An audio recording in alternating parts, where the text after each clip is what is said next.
Depuis janvier 2023, la France subit une vague de manifestations, majoritairement causée par l'annonce de la réforme des retraites. Ces manifestations créent de nombreuses et diverses violences. Le rôle de la police est de maintenir l'ordre. Cependant, les violences policières sont dénoncées par de nombreux citoyens.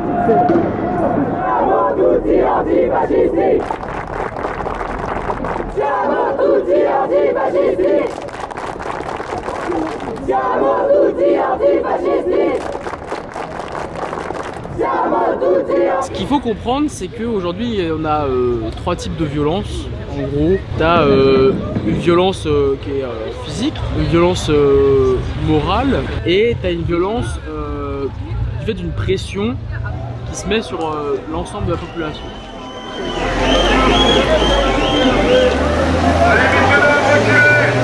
On a le droit à la paix. C'est un principe fondamental et c'est une liberté fondamentale. S'il n'y a pas de paix, il n'y a pas de liberté. L'État, pour assurer cette sûreté de la population, a à sa disposition les forces de l'ordre. Ces forces de l'ordre n'ont pas toute liberté. C'est là où il faut voir aussi la nuance. Qu'est-ce qui est le plus violent entre une vitrine, un objet qui est cassé, du verre, et sur des personnes, donc des coups. Il y a des coups qui sont portés par des armes de guerre faites par la police. T'as quand même des armes dans la lacrymo, c'est un truc qui est létal. T'as des LBD, genre tu le prends dans la tête, tu peux mourir, tu vois. C'est-à-dire que les forces de police peuvent utiliser la force, pas la violence, mais la force, disent les textes. L'État et le pouvoir exécutif a l'obligation de maintenir l'ordre, mais la violence n'est jamais légitime. On voulait aussi parler des violences verbales. Ça peut être hyper traumatisant en fait, les violences verbales.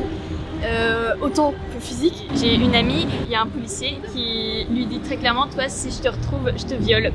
Voilà, c'est ultra violent quand on entend ça. Une amie qui s'est fait péter la main, des policiers lui ont sauté sur la main. La violence policière, elle est féroce parce que c'est disproportionné. Même s'il y a des débordements, il faut reconnaître qu'il y a parfois des débordements, des casseurs au sein des manifestations, ces débordements ne peuvent pas expliquer la violence des services de l'ordre. Il y a eu des études qui ont été faites par des universitaires.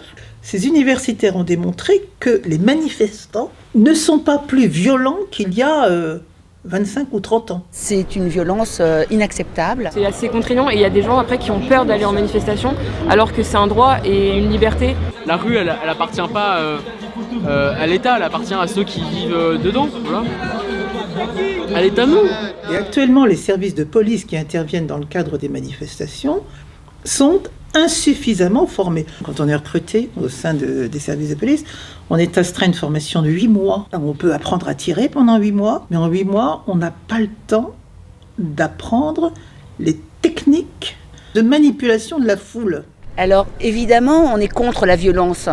D'un autre côté, pourquoi il y a de la violence ? C'est dû au mépris avéré de notre président. Il y a violence policière lorsque l'État organise délibérément par des techniques de service d'ordre ces violences. Donc il y a beaucoup de gens qui sont contre les casseurs, contre ce qui se passe en manifestation, sauf que qu'on le fasse ou pas, on n'est pas écouté. Donc Au cœur des manifestations, un groupe, surnommé les Black Blocs. Leur but est de tout détruire.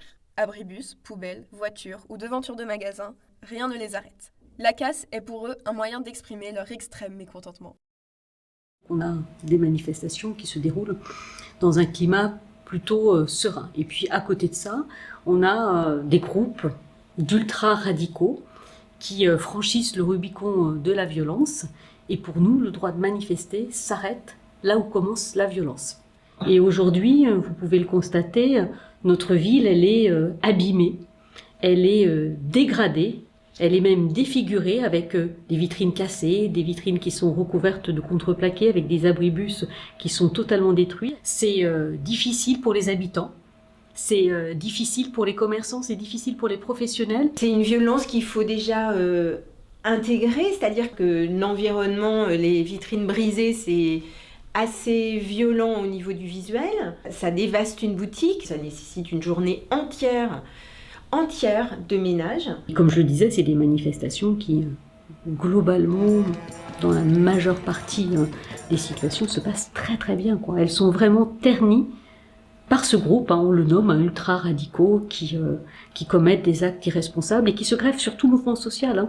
Leur objectif, c'est casser du bien public ou du bien privé. Casser, brûler, c'est pas de l'expression. C'est un symptôme d'une non-communication, d'une mauvaise communication.